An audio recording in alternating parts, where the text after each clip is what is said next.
At 0900 hours on the morning of January 14th, 1945, Oberfeldwebel Klaus Hartmann sat in the cockpit of his Messerschmitt Bf 109 over central Germany, preparing for what Luftwaffe intelligence assured him would be a routine bomber interception.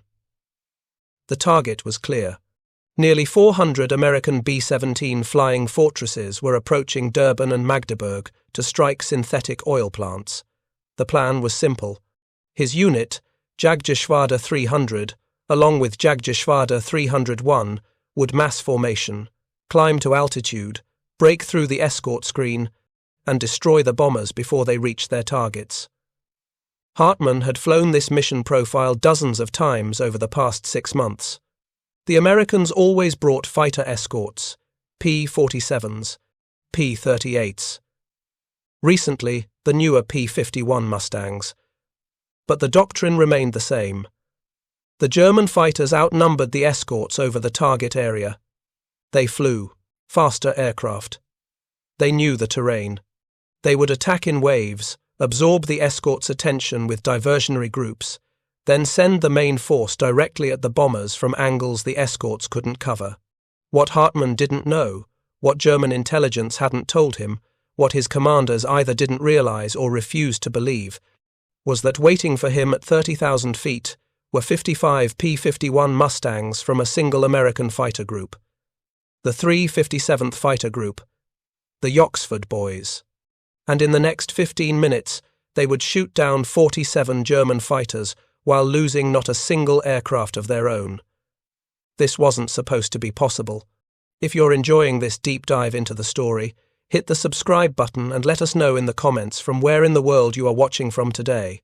The Battle of January 14th began months earlier in the planning rooms of the Luftwaffe High Command.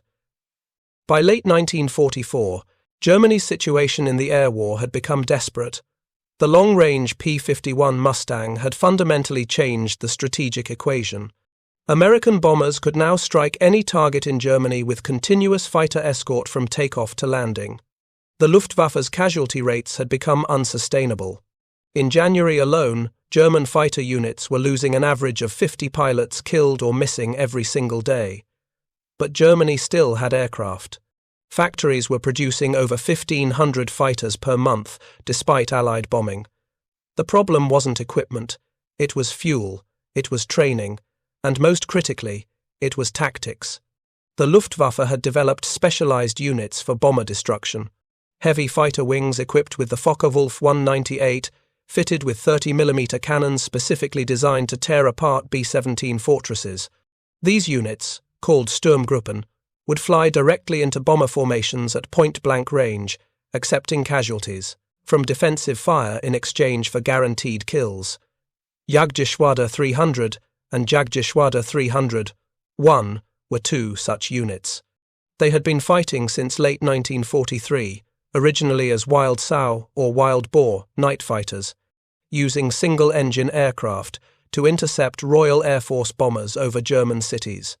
By March 1944, both units had transitioned to daylight operations, defending the Reich against American bomber streams.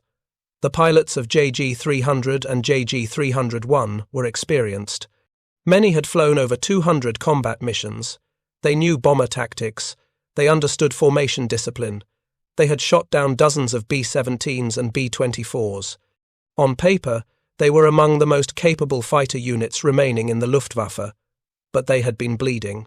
On December 17, 1944, JG-300 had intercepted a bomber formation near Hanover. 100 aircraft took off. They claimed 33 bombers destroyed.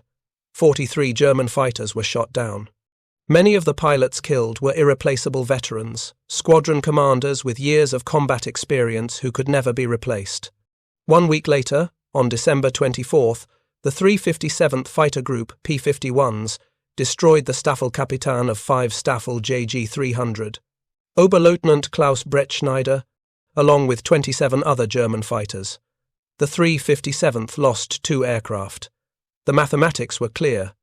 The Luftwaffe was losing fighters and pilots faster than they could be replaced, but orders from the High Command insisted that bomber interception must continue. Germany's synthetic oil plants were being systematically destroyed. Without fuel, the entire German war machine would grind to a halt. Every bomber raid that succeeded meant less gasoline for tanks, less aviation fuel for fighters, less diesel for trucks and trains. The oil plants had to be defended at any cost. On the morning of January 14th, German radar stations detected the incoming bomber formations while they were still over the North Sea. 370 B-17s heading toward Derben and Magdeburg. Additional formations targeting Halberstadt and other industrial centres. Total bomber count exceeded 1,000 aircraft. The escorts, intelligence reported, would be primarily P-47s and P-38s, with some P-51 Mustangs providing withdrawal support. Jagdgeschwader 300 and JG-301 were ordered to scramble at 0830 hours. 3 Gruppen from JG-300. 3 Gruppen from JG-301. Over 150 fighters total. The plan called for a coordinated attack. I Grupper and 2 Grupper from both Geschwaders would engage the fighter escorts, keeping them occupied. 3 Grupper from both units would attack the bombers directly from 12 o'clock high, diving through the formations, firing their heavy cannons into the lead boxes, disrupting the bombing run. Oberfeldwebel Hartmann was assigned to 2 Group A JG-300, flying a Bf-109 G-10. His aircraft was equipped with 2 13mm machine guns and 1 30mm cannon firing through the propeller hub. The 30mm round could destroy a bomber with a single hit to a critical system. 2 or 3 hits would bring down any B-17. Hartmann had 17 confirmed victories, 14 bombers, 3 fighters. He was good at his job. At 0845, 140 German fighters were airborne, climbing toward 30,000 feet, forming up over central Germany. The bomber formations were 40 minutes away, approaching from the northwest. Weather conditions were marginal, scattered clouds at 20,000 feet, visibility 5 to 8 miles. Temperature at altitude, minus 40 degrees Celsius, cold enough to freeze gun mechanisms if they weren't properly maintained. Hartmann checked his fuel. Full internal tanks, no external drop tanks. The mission profile didn't require extended range. The bombers would be over the target in less than an hour. The interception would last maybe 15-20 minutes. Then return to base, refuel, rearm, and wait for the next raid. From his position at 28,000 feet, Hartmann could see the contrails. Dozens of them. White vapor trails against the grey sky, marking bomber formations stretched across 70 miles of airspace. The B-17s flew in tight combat boxes, stacked formations of 18 aircraft each, bristling with 50 caliber machine guns. Defensive fire from a full combat box could put up a wall of lead that would shred any fighter foolish enough to attack from the wrong angle. But Hartmann wasn't worried about the bombers. He was worried about the escorts. He scanned the sky above the bomber stream, looking for the telltale glint of sun reflecting off aluminum, the signature of American fighters positioned between the bombers and attacking Germans. He saw nothing, no fighters visible at altitude. Intelligence had been correct. The escorts were below the bombers, flying close support. That meant the attacking force could dive from above, make their passes, and climb away before the escorts could react. At 0900 hours, the formation leader, Major Kurt Peters, transmitted the attack order. The radio crackled in Hartmann's headset. All units, proceed to attack positions. I and E Group N engage escorts. A third group prepare for bomber attack on my signal. Hartmann adjusted his throttle, maintaining formation with his staffel. His wingman, Unteroffizier Franz Weber, held position 300 meters to his right. Weber was 20 years old. He had 40 hours of combat time. This was his 8th mission. Most new pilots didn't survive their 5th. Hartmann had been assigned to keep Weber alive long enough to become useful. The German formations split. I Group and A2 Group turned slightly left, positioning to engage any escorts that might be covering the lead bomber boxes. 3 Group climbed another 1,000 feet, preparing to dive through the formations from directly above. Then Hartmann saw them. Not below the bombers, not at the same altitude, Above, high above, a massive formation of silver aircraft, positioned at 32,000 feet, 5,000 feet above the highest German fighters. At least 50, maybe more, all P-51 Mustangs. And they were diving. This wasn't supposed to happen. Intelligence had said the escorts would be below the bombers. Intelligence had said the Americans didn't have enough long-range fighters to provide continuous top cover. Intelligence had said the Luftwaffe formations would have altitude advantage. Intelligence had been wrong. The American fighters came down like falling hammers. No hesitation, no formation breaking. A coordinated attack executed with precision that spoke of hours of tactical training and complete confidence in their aircraft's superiority. They targeted the German formations while the Germans were still climbing, still getting into position, still vulnerable. Hartmann saw the first German fighters go down. 3 Messerschmitts from I Gruppe JG-301 hit in the first pass. One exploded when a 50 caliber round detonated its ammunition. The second caught fire and went into a spin. The third's wing tore off under the stress of a violent evasive maneuver. All 3 fell within 10 seconds. The radio exploded with voices. German pilots calling out positions, warning of attacks, screaming for help. The tactical discipline collapsed instantly. Formations broke apart as individual pilots fought for survival. Hartmann shoved his throttle forward and pulled into a hard climbing turn, trying to gain altitude, trying to get above the attacking Mustangs. His Bf-109 responded sluggishly. The engine, already operating at maximum power in the thin air at 28,000 feet, couldn't generate enough thrust to outclimb the diving Americans. A P-51 flashed past him, firing. Tracer rounds streamed by his canopy, close enough that he could see the individual bullets. The American pilot had missed, but only barely. Hartmann rolled inverted and dove, trying to use speed to escape. The Messerschmitt accelerated rapidly in the dive. 600 kilometers per hour, 700. The controls stiffened as airspeed increased. He looked back. The Mustang was still there, following him down, closing the distance. The American aircraft was faster in a dive than the Bf-109. This shouldn't be possible. German intelligence had said the Mustang couldn't outdive German fighters. But here it was, gaining on him, lining up for another shot. Hartmann waited until the last possible moment, then pulled back hard on the stick. The Messerschmitt's nose came up violently. The G-forces crushed him into his seat. His vision narrowed to a tunnel. Blood drained from his head. He fought to stay conscious. The aircraft shuddered, on the edge of stalling, but the maneuver worked. The Mustang, unable to match the instantaneous turn rate, overshot and flashed past above him. For 3 seconds, Hartmann had a shot. He fired his 30mm cannon. The heavy weapon kicked, slowing the aircraft. He saw strikes on the Mustang's wing, pieces of aluminum torn away by the explosive shells. But the American fighter didn't go down. It rolled, dove away, and disappeared into the clouds below, damaged, but still flying. Hartmann leveled out at 15,000 feet. His fuel gauge showed he'd burned through 20% of his internal tanks in less than 5 minutes of combat. He'd accomplished nothing. No bombers attacked, no escorts destroyed.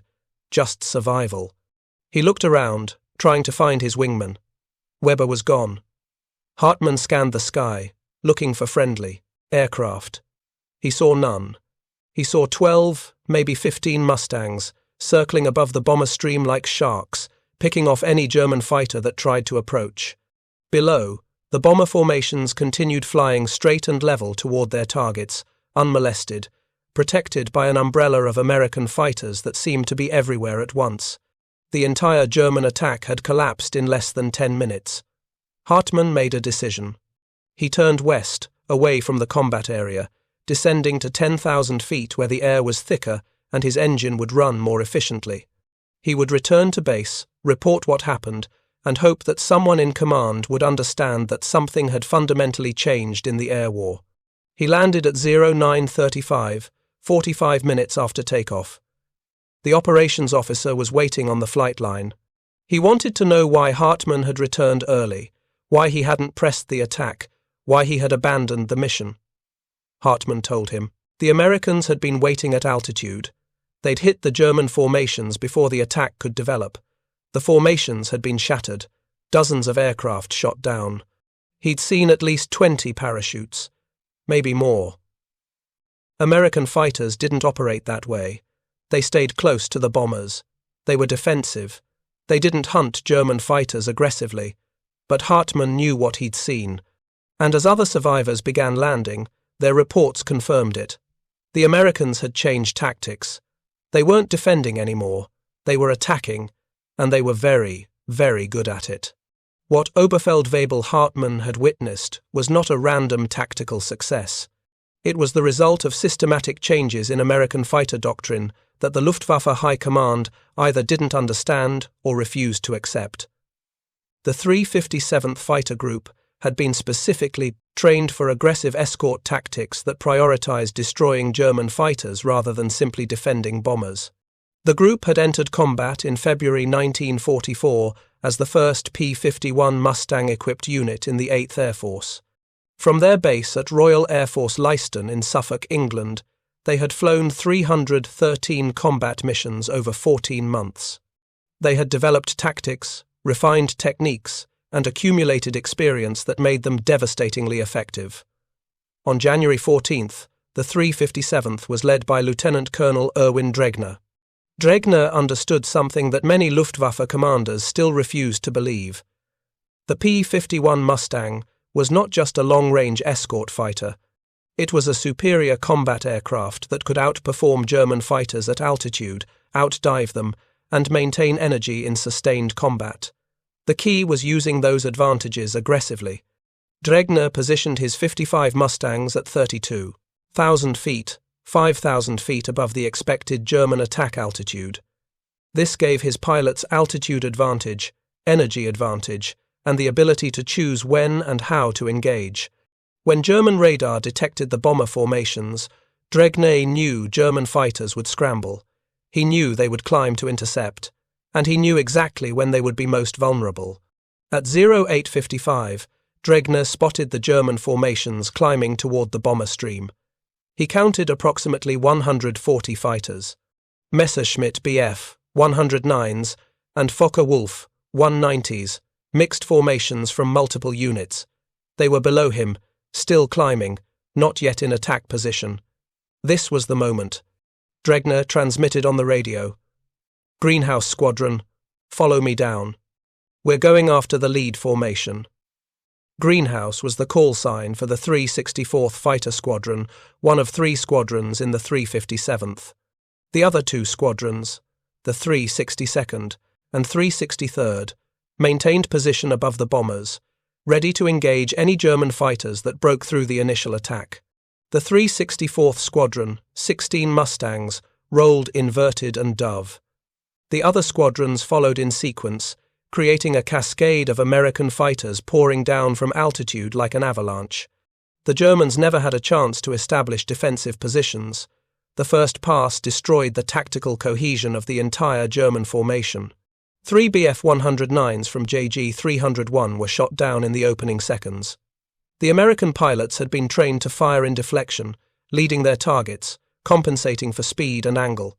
Their 50 caliber machine guns, 6 per aircraft, delivered a combined firepower that could saw a fighter in half. Major James Goodson of the 362nd Squadron destroyed 2 Focke-Wulf 190s in the first 2 minutes of combat.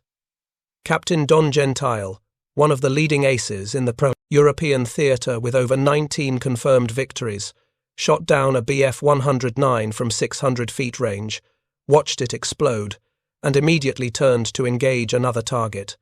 First Lieutenant Charles Chuck Yeager, who would later become famous as the first pilot to break the sound barrier, destroyed a German fighter attacking a damaged B-17. The German formations disintegrated. Pilots broke formation to evade the American attacks. Squadron leaders lost control of their units. The carefully planned coordinated attack on the bomber stream never materialized because the Germans were too busy fighting for survival. Oberleutnant Hans Tott of JG-301 was one of the few experienced pilots who tried to maintain tactical discipline. Todt had 23 confirmed victories. He understood that the only way to survive an engagement with numerically superior and positionally advantaged opponents was to keep his staffel together, fight as a unit, and disengage. When the tactical situation became untenable, Todt pulled his fighters into a defensive circle, a tactic called a Luftwaffe circle, where each aircraft covered the tail of the one ahead. This formation made it difficult for attacking fighters to get a clean shot without exposing themselves to return fire from other aircraft in the circle. The Americans had seen this before. They knew how to break it. 2 Mustangs dove through the center of the circle from opposite directions, forcing the German fighters to break their pattern to avoid collision. As soon as the formation fractured, 4 more Mustangs attacked the scattered aircraft individually. Todt managed to shoot down 1 Mustang. His wingman destroyed another. But 5 German fighters were lost. The exchange rate was unsustainable. By 09:15, 15 minutes after the engagement began, the aerial battle was effectively over. The surviving German fighters had either disengaged and fled west toward their bases, or had been shot down. The bomber formations continued toward their targets, unmolested. Not a single B-17 was lost to fighter attack during the entire mission. The 357th Fighter Group claimed 56.5 aerial victories. Later analysis by Army Air Force historians reduced the confirmed total to 55.5, accounting for multiple pilots claiming the same aircraft. This remains the highest single-mission victory total for any American fighter group in the European theater during World War II. German records tell a different but equally devastating story. Jagdgeschwader 300 lost 51 aircraft, 32 pilots killed, 10 wounded. JG 301 lost approximately 30 to 35 aircraft, though exact numbers remain disputed because unit records were incomplete. 20 pilots killed, 8 wounded. Combined losses exceeded 80 fighters and over 50 pilots. Among the dead were squadron commanders, flight leaders, and experienced pilots with dozens of combat missions. These were not replaceable losses. By January 1945, the Luftwaffe training pipeline had collapsed. New pilots arrived at frontline units with less than 200 total flight hours. Experienced pilots, the ones being killed over Germany every day, had 500, 800, sometimes over 1,000 hours. The skill gap between American and German pilots was widening catastrophically. If you find this story engaging, please take a moment to subscribe and enable notifications.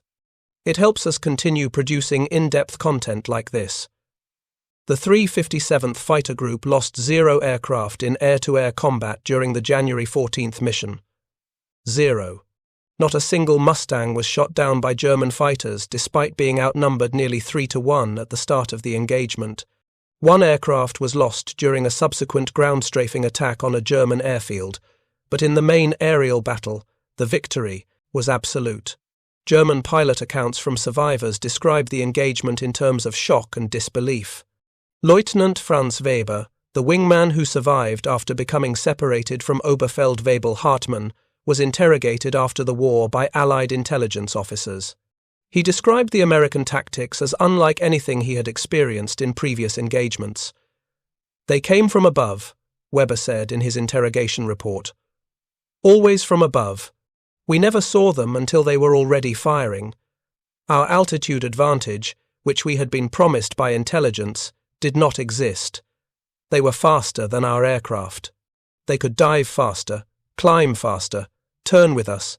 We had no tactical advantage. When I fired at one of them, 2 more appeared behind me.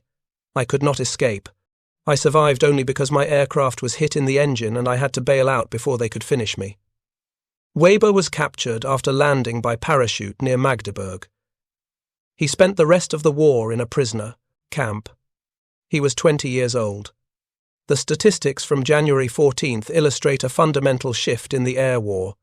For the first 3 years of the American daylight bombing campaign, the Luftwaffe had maintained a qualitative edge in pilot training and tactical doctrine, even as American numerical superiority increased. By early 1945, That edge had evaporated completely. American fighter pilots entering combat in January 1945 had an average of 450 hours of flight training before their first mission. They had trained extensively in gunnery, formation flying, and combat tactics. They understood their aircraft's capabilities and limitations. They had confidence in their equipment and their training. German fighter pilots entering combat in January 1945 had an average of 180 hours of flight training. Many had less. Fuel shortages meant that training flights were cut short. Aircraft shortages meant that student pilots shared aircraft and flew less frequently. Instructor shortages meant that advanced tactical training was often skipped entirely.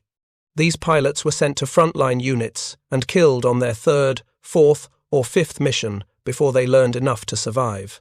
The 357th Fighter Group exemplified the systematic advantages that allowed American air power to dominate German skies by late 1944.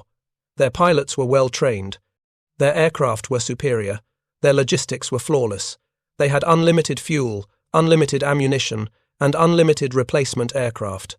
When a Mustang was damaged, another replaced it within days. When a pilot completed his tour of duty, another trained pilot arrived to take his position. The Luftwaffe had none of these advantages. Aircraft production remained high through late 1944, but fuel production had collapsed after months of sustained Allied bombing of synthetic oil plants. By January 1945, aviation gasoline production had fallen to less than 10% of summer 1944 levels. Units were grounded for days at a time waiting for fuel allocations. Training flights were cancelled. Combat missions were prioritized, but even frontline units sometimes couldn't fly due to fuel shortages. The January 14th engagement was not an anomaly. It was the new normal. Throughout January and February 1945, similar battles occurred repeatedly. German fighters scrambled to intercept bomber formations. American escorts engaged them before they could reach the bombers. The Germans suffered catastrophic casualties. The bombers completed their missions.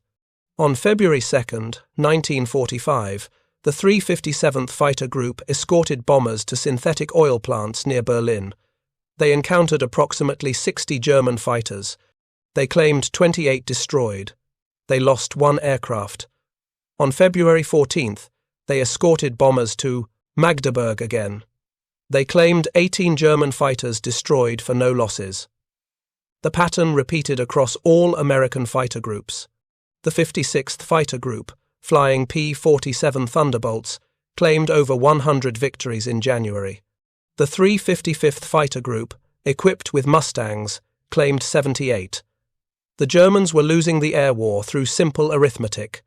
They couldn't replace losses fast enough. The training pipeline couldn't produce qualified pilots. The fuel supply couldn't support sustained operations. German commanders recognized the crisis, but had no solutions. General Adolf Galland, General der Jagdflieger, had been warning about the deteriorating situation since mid-1944. He had filed detailed reports documenting pilot losses, training deficiencies, and fuel shortages. He had recommended emergency measures, increased resources for training, priority allocation of aviation fuel, accelerated deployment of the Me-262 jet fighter, which had performance advantages that might offset American numerical superiority. His recommendations were ignored. Reich Marshal Hermann Göring, commander of the Luftwaffe, refused to acknowledge the severity of the crisis. When Galland persisted, presenting evidence of unsustainable loss rates, Göring accused him of defeatism. In January 1945, Galland was relieved of command and placed under house arrest. He faced possible court-martial. Hitler intervened, allowing Galland to form an elite jet fighter unit, but by then it was too late. The Luftwaffe fighter force was already broken. The January 14th battle demonstrated the consequences of that systemic failure. 140 German fighters, representing the combat strength of 2 complete Geschwaders, were sent against a bomber formation defended by escorts they couldn't defeat. The result was predictable. Over 50 pilots killed or wounded, 80 aircraft destroyed, 0 strategic impact.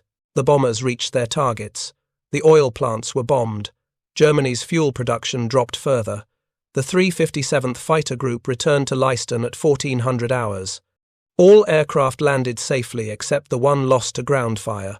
Pilots filed their combat reports. Intelligence officers compiled the claims. Mechanics refueled and rearmed the Mustangs. By 1600 hours, the group was ready to fly another mission if ordered. That operational tempo, the ability to fly multiple missions per day with minimal losses, was something the Luftwaffe could no longer match. German fighter units needed days to recover from heavy combat. Damaged aircraft waited weeks for spare parts. Killed pilots were replaced with undertrained novices who died on their first missions. The cycle of attrition continued until the units effectively ceased to exist as combat-effective formations. By March 1945, both JG-300 and JG-301 had been reduced to shadows of their former strength. They continued flying missions, continued engaging American bombers and fighters, continued taking casualties. But their combat effectiveness had declined to the point where they posed minimal threat to American operations. The final missions of the war saw German fighter pilots flying aircraft with barely enough fuel to reach the combat area, engaging overwhelming numbers of American fighters and dying in battles that changed nothing. Some pilots survived, most didn't. The ones who survived into May 1945 surrendered to Allied forces, were interrogated, and spent months or years in prisoner camps before returning home to a destroyed country. The 357th Fighter Group flew its last combat mission on April 25, 1945. The war in Europe ended 13 days later. The group was credited with 595.5 aerial victories, the highest total of any P-51 group in the 8th Air Force, and third among all fighter groups in the European theatre. 43 pilots from the group became aces with 5 or more confirmed victories. 4 achieved double ace status with 10 or more. The group produced more aces than any other unit in the 8th Air Force. These statistics, impressive as they are, don't fully capture the impact of units like the 357th. What they represented was the systematic application of superior resources, training, and tactics against an opponent who could no longer compete effectively. The Germans had courage. They had determination. Many of their pilots had exceptional skill. But courage and skill weren't enough against overwhelming numerical and qualitative superiority. The January 14th mission became known within the 357th Fighter Group as the Big Day. It was the single most successful combat mission flown by any American fighter group during the war. The victory was so complete that it seemed almost incomprehensible. How could 55 American fighters destroy nearly 80 German fighters while suffering 0 losses? The answer lies in understanding what had changed in the air war by early 1945. The P-51 Mustang had given American fighters the range to escort bombers anywhere in Europe. That solved the strategic problem of bomber attrition. But the Mustang also had performance characteristics that made it superior to German fighters at high altitude, which solved the tactical problem of combat effectiveness. Combined with superior pilot training, better tactics, and overwhelming numerical advantage, these factors created situations where American fighters could engage German formations with near certainty of victory. The Germans knew they were outmatched. They flew anyway because orders demanded it. The result was systematic destruction of the Luftwaffe fighter force. Oberfeldwebel Klaus Hartmann survived the January 14th mission. He survived the rest of the war. He was captured by American forces in May 1945 and spent 14 months in a prisoner camp before returning to Germany in 1946. In interviews conducted decades later, he spoke about the January 14th battle as the moment he understood Germany would lose the war.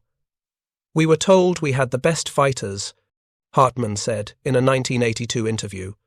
"We were told our pilots were superior. We were told the Americans couldn't fight as well as us. All of it was lies. The Americans had better aircraft, better training, more of everything. We never had a chance. I survived because I ran away.